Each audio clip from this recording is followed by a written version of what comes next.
ದೂರ ಒಂದು ಬಿಂದಿಗೆಗಳಿಂದ ನಿನ್ನ ಆಶೀರ್ವಾದ ಪೂರ್ತಿ ಆಗಿದೆ ಅಮ್ಮ. ನಾಗಮಣಿ ಸಿಗೋ ಹಾಗೆ ಮಾಡಮ್ಮ.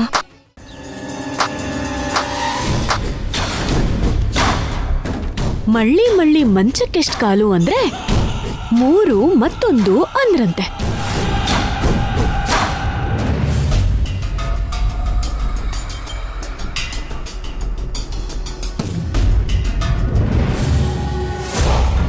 ಈ ಸಾಲ್ಗಳು ನಿನ್ಗೋಸ್ಕರನೇ ಬರ್ದಂಗಿದೆ ಕಣೆ. ಎಲ್ರ ಮುಂದೆ ನನ್ನ ನಾಗಮಂಡಲ ನನ್ ಜನ ಅಂತ ಹೇಳೋದು, ನಾಟಕ ಮಾಡ್ಕೊಂಡು ಜನರಿಗೋಸ್ಕರ ನಾಗಮಣಿನ ತರ್ತೀನಿ ಅಂತ ಹೇಳೋದು, ಅದ್ರ ಹಿಂದೆ ಇರೋ ನಿಜವಾದ ಸತ್ಯ ನಿನ್ ಪ್ರೀತಿ ಅಲ್ವಾ? ಬಾಯ್ ಮುಚ್ಚು.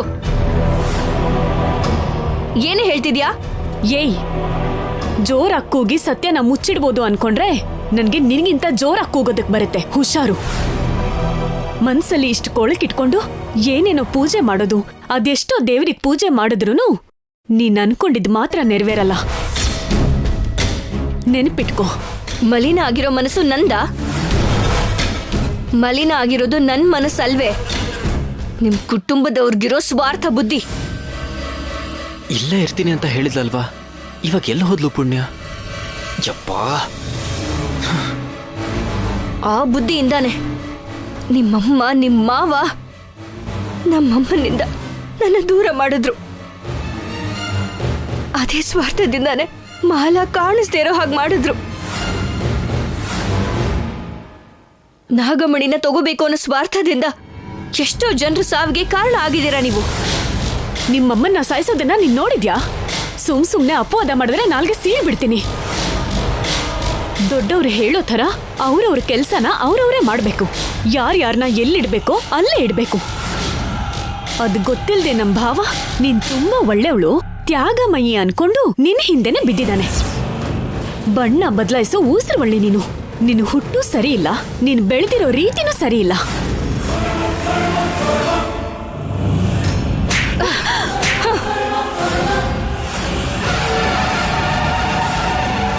ನನಗೆ ಹೊಡಿತ್ಯಾ ನಿನ್ನ?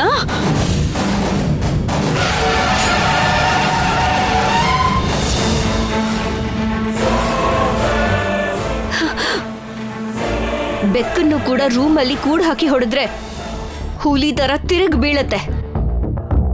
ನೆನಪಿಟ್ಕೋ. ನಾನು ಯಾರಿಗೋಸ್ಕರನೂ ಮಾಡ್ತಾ ಇದ್ದೀನಿ ಅಂತ ಮಾತ್ರ ಹೇಳ್ತಿದ್ಯಾ, ಆದ್ರೆ ಅದ್ ಯಾರು ಅನ್ನೋದು ಮಾತ್ರ ನಿನಗ್ ಗೊತ್ತಿದೆ. ಅವನ ಹೆಸರನ್ನ ನೀನು ಹೊರಗಡೆ ಹೇಳೋದು ಇಲ್ಲ ಅಂತಾನೂ ನನಗೆ ಅರ್ಥ ಆಗಿದೆ. ನಿನ್ ಬಾಯಿಂದ ನೀನದನ್ನ ಹೇಳಿದ್ರೆ ಅದು ನಿಜ ಅಂತ ನಾನೆಲ್ಲಿ ಹೇಳ್ಬಿಡ್ತೀನೋ ಅಂತ ನಿನಗ್ ಭಯ. ಆ ಮಾತು ನಿನಗೆ ಅಷ್ಟೊಂದು ಭಯ ಹುಟ್ಟಿಸ್ತಾ ಇದ್ರೆ ನಾನೀಗ ನಿನಗೊಂದು ಪುಟ್ಟ ಕತೆ ಹೇಳ. ಒಂದೂರಲ್ಲಿ ಒಬ್ಬ ರಾಜ. ಆ ರಾಜಂಗೆ ಮದ್ವೆ ವಯಸ್ಸಿಗೆ ಬಂದಿರೋ ಒಬ್ಬ ರಾಜ್ಕುಮಾರ ಇದ್ದಾನೆ. ಆ ರಾಜ್ಕುಮಾರ ಅಂದಗಾರ, ಗುಣವಂತ, ಸ್ನೇಹಜೀವಿ. ಅವನ ಅಂದಕ್ಕೆ ಸೋತ್ ಹೋಗಿ ಅವನನ್ನ ತನ್ನ ಗಂಡ ಅಂತ ಭ್ರಮೆನಲ್ಲಿ ಬದುಕ್ತಾ ಇರೋ ಒಬ್ಳು ಹುಡುಗಿ. ಆದ್ರೆ ಆ ರಾಜ್ಕುಮಾರನ್ ಮನಸ್ಸು ಬಂಗ್ಲೆಲಿರೋ ಅವನ್ ಸೋದರ ಸೊಸೆ ಮೇಲೆ ಹೋಗದೆ ಯಾವುದೋ ಒಂದ್ ಗುಡಿಸ್ಲಲ್ಲಿ ಸಾಮಾನ್ಯವಾಗಿ ಬದುಕ್ತಾ ಇರೋ ಯಾವುದೋ ಒಂದ್ ಹುಡುಗಿಗೆ ಮನಸ್ಸು ಕೊಟ್ಬಿಟ್ಟ. ಮೊದಲು ಅವರಿಬ್ರಿಗೂ ಪರಿಚಯ ಆಗಿ ಸ್ನೇಹಿತರಾಗ್ತಾರೆ. ಅದನ್ನ ನೋಡಿ ಅವನ್ ಸೋದರ ಸೊಸೆ ಮನಸ್ಸು ಅಗ್ನಿ ಕುಂಡದ ಹಾಗೆ ಉರಿದು ಹೋಗುತ್ತೆ. ಆದ್ರೆ ಕಡೆಗೆ ರಾಜ್ಕುಮಾರ ಆ ಗುಡಿಸ್ಲಲ್ಲಿರೋ ಹುಡುಗಿಗೆ ಅವನ್ ಪ್ರೀತಿನ ಹೇಳಿ ಆ ಹುಡುಗಿ ಪ್ರೀತಿಗೋಸ್ಕರ ಕಾಯ್ತಾ ಇದ್ದಾನೆ. ಅಷ್ಟ್ರಲ್ಲೇ ಅವಳು ಕೂಡ ಅವನನ್ನ ಪ್ರೀತಿಸ್ತಾ ಇದ್ದಾಳೆ ಅಂತ ಆ ಹುಡುಗಿಗೆ ಅರ್ಥ ಆಗೋಯ್ತು. ಯಾವಾಗೆಲ್ಲ ಅವಳು ಹೇಳ್ಬೇಕು ಅಂತ ಅನ್ಕೊಂಡ್ರು ಅವಶ್ಯಕತೆ ಇಲ್ಲದೆ ಇದ್ರು ಸೋದರ ಸೊಸೆ ಬಂದು ನೋಡು ಹೀಗೆ ಗಲಾಟೆ ಮಾಡ್ತಾಳೆ. ಸ್ವಚ್ಛವಾಗಿರೋ ಪ್ರೀತಿ ಯಾವತ್ತೂ ಯಾರಿಗೂ ಭಯ ಪಡಲ್ಲ, ದೂರ ಆಗ್ತೀವಿ ಅನ್ನೋ ಆಲೋಚನೆ ಕೂಡ ಬರಲ್ಲ. ಆದ್ರೆ ನಿಂದು ಪ್ರೀತಿ ಅಲ್ಲ, ಪ್ರೀತಿಸ್ತಾ ಇದೆಯಾ ಅಂತ ಅನ್ಕೊಂಡಿದ್ಯಾ ಅಷ್ಟೇ. ಅದಕ್ಕೆ ನಿನ್ ಭಾವ ನನಗೆಲ್ಲ ಹತ್ರ ಆಗ್ಬಿಡ್ತಾನೋ, ನಿನ್ನಿಂದ ಎಲ್ಲಿ ದೂರ ಆಗ್ತಾನೋ ಅಂತ ಪ್ರತಿ ಕ್ಷಣ ಭಯ ಪಡ್ತಾ ನನ್ ಜೊತೆ ಹೀಗೆ ಗಲಾಟೆ ಮಾಡ್ತೀಯ. ಯಾವ ಮಾತನ್ನ ಹೇಳೋದಕ್ಕೆ ನಿನ್ ಮನಸ್ಸು ಒಪ್ಕೊಳ್ತಾ ಇಲ್ವೋ, ನೀನದನ್ನ ಬಾಯ್ ಬಿಟ್ಟು ಹೇಳಕ್ ಆಗದೆ ಇರುವಂತ ಪದ ನನ್ನ ಮನಸ್ಸಲ್ಲಿರೋ ಭಾವ ಇವಾಗ ನಾನು ಮೊದಲನೇ ಸಲ ಹೇಳ್ತಾ ಇದ್ದೀನಿ, ಕೇಳಿಸ್ಕೊ. ನಿನ್ ಮುದ್ದು ಭಾವನ ಅವನ್ ನಿನ್ ಕತ್ತಲ್ಲಿ ತಾಳಿ ಕಟ್ತಾನೆ ಅಂತ ಕಾಯ್ತಾ ಇರೋವ್ನ, ಅದೇ ಅನಿರುದ್ಧನ ನಾನು ಪ್ರೀತಿಸ್ತಾ ಇದ್ದೀನಿ.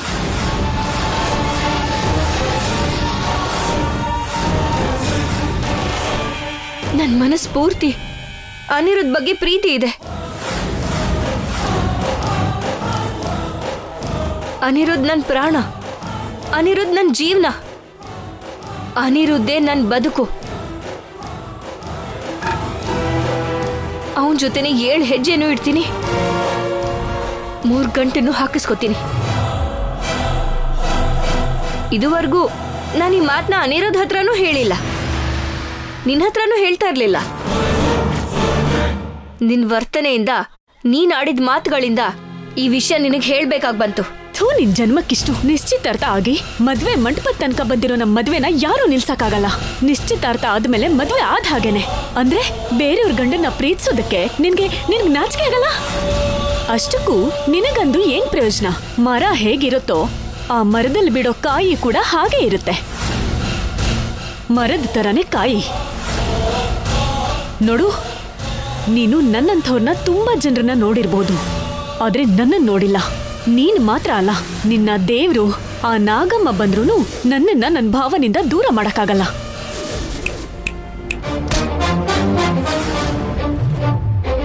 ನೀನ್ ಏನೋ ಹೇಳ್ಬಿಟ್ಟು ಹಾಗೆ ಹೋದ್ರೆ ಹೇಗ್ ಬಂಗಾರ? ನಾನ್ ಹೇಳೋದನ್ನು ಸ್ವಲ್ಪ ಕೇಳಿಸ್ಕೊ.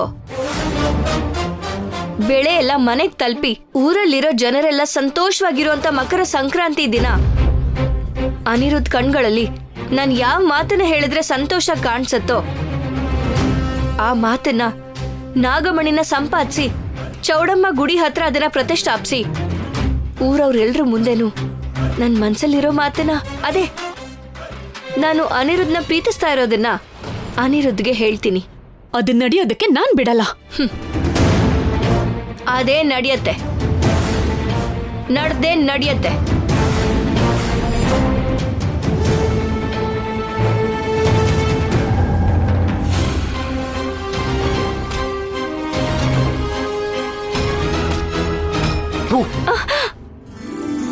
ಏನಾಯ್ತು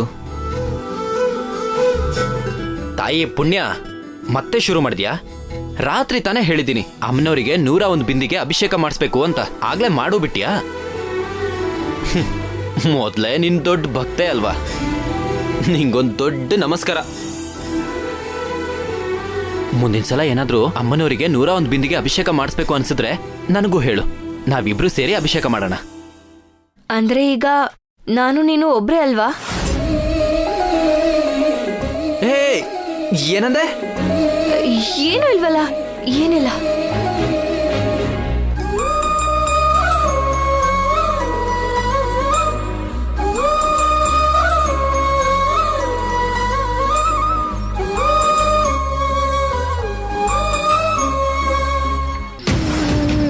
ಅಯ್ಯೋ, ಅನ್ಯಾಯವಾಗಿ ಸತ್ತೋಗ್ಬಿಟ್ರಲ್ಲಪ್ಪ. ನಮ್ ಕಷ್ಟ ಕೇಳ.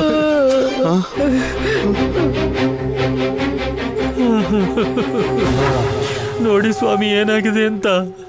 ಸ್ವಾಮಿ ಸ್ವಾಮಿ ನೋಡಿ ಸ್ವಾಮಿ, ನೋಡಿ ಸ್ವಾಮಿ ಎಂತ ಅನಾಹುತ ಆಗಿದೆ ಅಂತ. ಏನಾಯ್ತು? ಹೇಗ್ ಸತ್ತೋದ್ರು? ಅದೇ ಏನಂತ ಗೊತ್ತಾಗ್ತಿಲ್ಲಯ್ಯ. ಹೊರತಿದ್ದಾಗೆ ದಿಢೀರಂತ ಪ್ರಾಣ ಹೋಗಿದೆ. ನೀವೇ ಏನಾದ್ರೂ ಮಾಡಿ ಸ್ವಾಮಿ.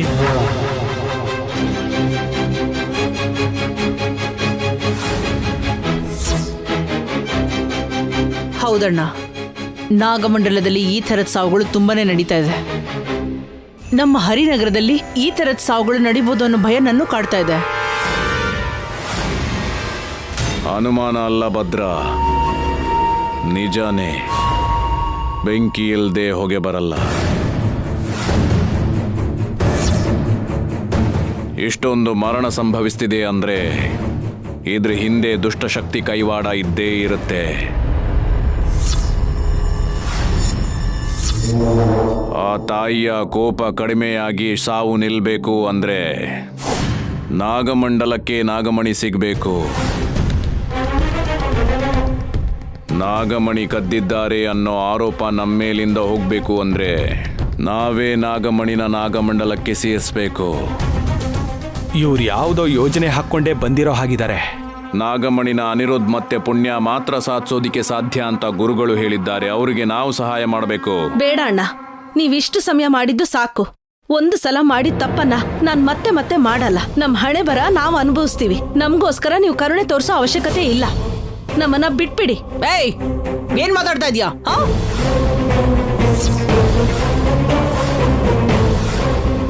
ಇಲ್ಲಿ ನೋಡು, ಅಮಾಯಕನೊಬ್ಬನ ಜೀವ ಹೋಗಿದೆ. ಈ ಊರಲ್ಲಿ ಎಷ್ಟು ಜನ ಸಾಯ್ತಾ ಇದ್ದಾರೆ.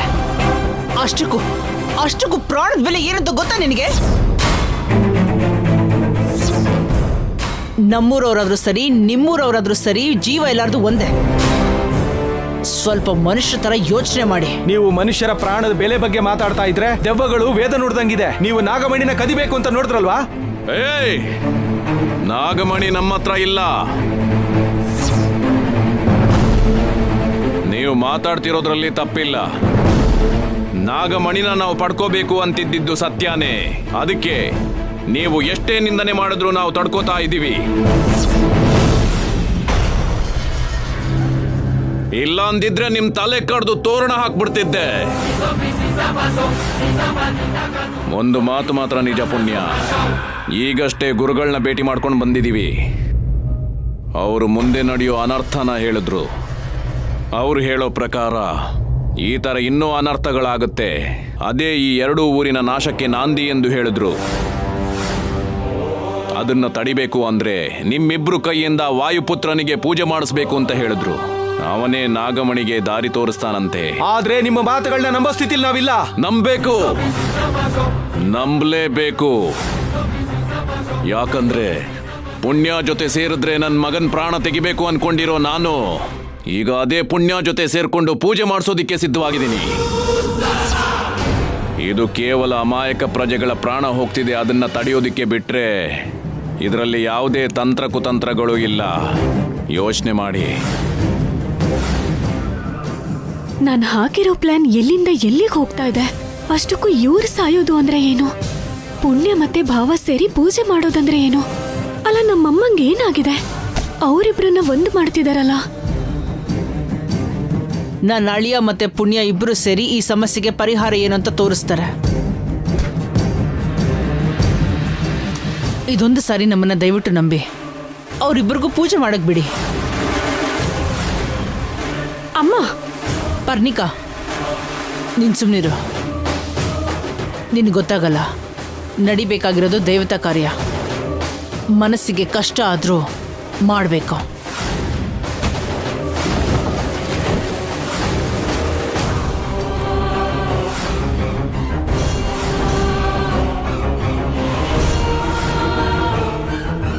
ಯಜಮಾನ್ರೆ, ಅಲ್ಲಿ ನೋಡಿ.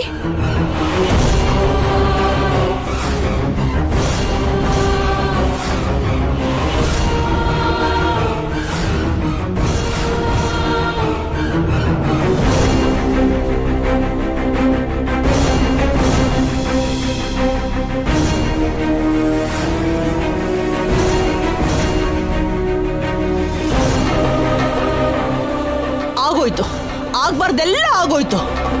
ಕುಲ್ಗುರು ಹೇಳ್ದಾಗೆ ಅಲ್ಲೋಡಿ, ಆ ಮರದಿಂದ ಹಾಲು ಸೋರ್ತಾ ಇದೆ. ಎಲ್ಲ ಸರ್ವನಾಶ ಆಗೋಯ್ತಣ್ಣ. ನೋಡಿದ್ರಲ್ಲ, ಎಲ್ಲ ಮುಗ್ದೋಯ್ತು.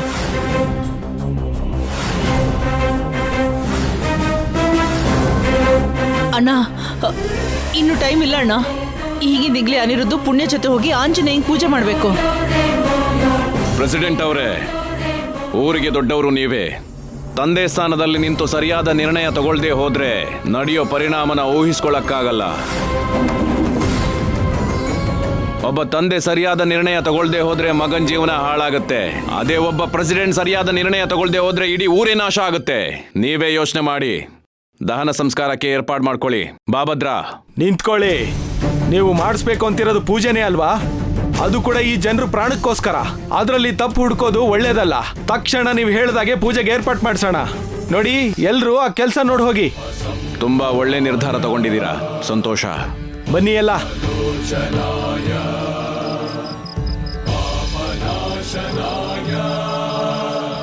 ಪುಣ್ಯ, ಅನಿರುದ್ಧ್, ನನ್ನ ಜೊತೆ ಬನ್ನಿ.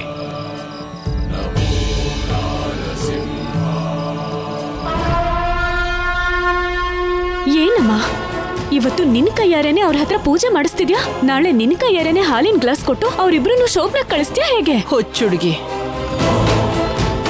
ನಿನಗೆ ನಿನ್ನ ಮಾವಯ್ಯನ ಮೇಲೆ ಕೋಪ ಬಂದಿರೋ ವಿಷಯ ಈ ನಿನ್ನ ತಾಯಿಗೆ ಗೊತ್ತಾಗದೆ ಇರೋದಿಲ್ಲ. ಎಲ್ಲ ಟೈಮಲ್ಲೂ ರೋಷ ಕೆಲ್ಸಕ್ಕೆ ಬರೋದಿಲ್ಲ ಕಣೆ. ಸರಿಯಾದ ಟೈಮ್ ಬರೋದಕ್ಕೆ ನಾವು ಕಾಯ್ತಾ ಇರಬೇಕಾಗುತ್ತೆ. ಅಗತ್ಯ ಬಿದ್ದರೆ ನಾವು ಕಾಲ್ ಕೂಡ ಹಿಡಿಬೇಕಾಗುತ್ತೆ. ಅಗತ್ಯ ಬಿದ್ದರೆ ಅದೇ ಕಾಲನ್ನ ಕತ್ತರಿಸಾಕಕ್ಕೂ ರೆಡಿ ಆಗಿರಬೇಕು. ಭದ್ರಾ, ಬಂದೆ ಅಣ್ಣ.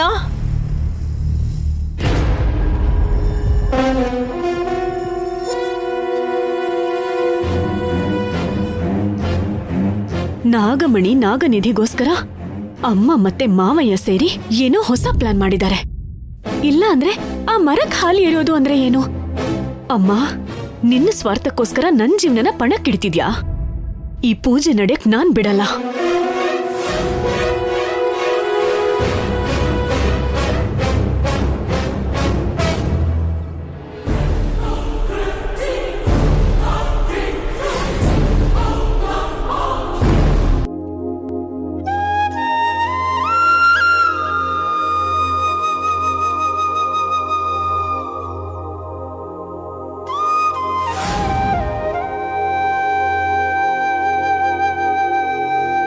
ದೊಡ್ಡಮ್ಮ, ದೊಡ್ಡಮ್ಮ,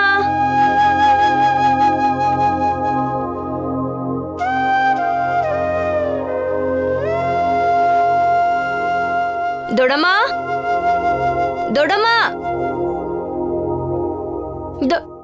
ಏನಾಯ್ತು ಪುಣ್ಯ? ದೊಡ್ಡಮ್ಮ ದೊಡ್ಡಮ್ಮ ಅಂತ ಕೂಗ್ತಾ ಇದೆಯಲ್ಲ? ನಿನಗ್ ಹಾಗ ಅನಿಸ್ತಾ ಇದೆಯೇನಪ್ಪ? ಅಷ್ಟಕ್ಕೂ ನಮ್ ಹುಡುಗಿರ್ ಕಷ್ಟ ನಿನಗೇನ್ ಅರ್ಥ ಆಗುತ್ತೆ? ಜಡೆ ಹಾಕೊಳ್ಳೋಣ ಅಂದ್ರೆ ಕೈ ಹಿಡ್ಕೊಂಡ್ಬಿಡ್ತು.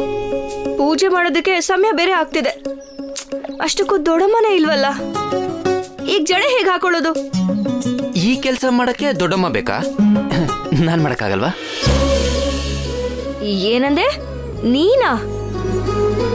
ನೀನು ನನಗ್ ಜಡೆ ಹಾಕ್ತೀಯಾ? ನಿಜವಾಗ್ಲೂನಾ? ಹಲೋ ಮೇಡಮ್, ಇದಕ್ಕೂ ಮುಂಚೆ ಹಾಕಿದೀನಿ ತಾನೆ?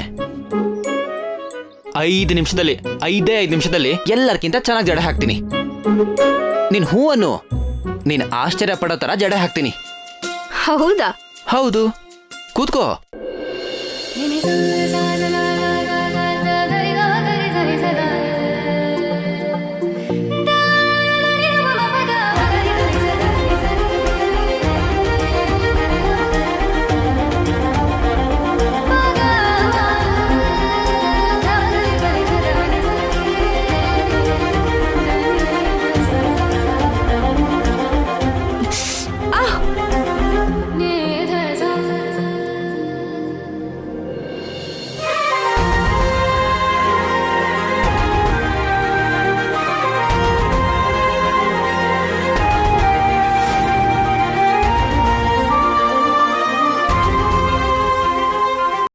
ಅಮ್ಮ ಜಡೆ, ನೀನು ನೋಡ್ತಿದ್ರೆ ಹೊಟ್ಟೆ ಉರಿಯುತ್ತೆ. ಯಾರ ಹತ್ರ ಮಾತಾಡ್ತಿದ್ಯಪ್ಪ? ನಿನ್ನ ಹತ್ರ ಏನಲ್ಲ, ನಾನು ಜಡೆ ಜೊತೆ ಮಾತಾಡ್ತಿದ್ದೀನಿ. ಅಷ್ಟಕ್ಕೂ ನಿನ್ ದೊಡ್ಡತನದ ಬಗ್ಗೆ ಇವ್ರಿಗೆ ಏನ್ ಗೊತ್ತು ಹೇಳು? ಹಾಗಾದ್ರೆ ತಮಗೇನ್ ಗೊತ್ತೋ ಹೇಳಿ ನೋಡೋಣ. ಜಡೆ ಬಗ್ಗೆ ಹುಡುಗರಿಗಿಂತ ಜಾಸ್ತಿ ಯಾರಿಗೆ ಗೊತ್ತಿರುತ್ತೆ ಹೇಳು? ಹೇಳ್ತೀನಿ, ಕೇಳಿಸ್ಕೊ. ಹುಡುಗಿ ಅಂದನ ಇನ್ನೂ ಹೆಚ್ಚು ಮಾಡೋದೇ ಜಡೆ. ಅಪ್ಪ, ಹುಡುಗರ ಹೃದಯನೇ ಕೆಡಿಸ್ಬಿಡುತ್ತೆ. ಇದೇನೋ ಕನಿಕರ ತೋರಿಸಿ ನಮ್ ದಾರಿಗೆ ಬಂದಿದೆ. ಹೆಣ್ಮಕ್ಳು ನಡೆಯುವಾಗ ನಿನ್ನ ನಾಟ್ಯ ಅಮೋಘ, ಅದ್ಭುತ. ಜಡೆಕ್ಕಿಂತ ಚೆನ್ನಾಗಿ ಹುಡುಗಿರ ಅಂದನ ನಾವ್ ಯಾವ್ದ್ರಿಂದ ಹೇಳಕ್ಕಾಗುತ್ತೆ ಹೇಳು? ಹುಡುಗಿರ್ ಜಡೆ ಹಾಕೋದನ್ನ ಬಿಟ್ಟು ಅವ್ರ ಜಡೆ ಹಾಕೊಳ್ಳೋದನ್ನ ಇಷ್ಟಪಡದೆ ಇದ್ದವನು ಅವ್ನು ನಿಜವಾಗ್ಲೂ ಗಂಡ್ಸೇ ಅಲ್ಲ.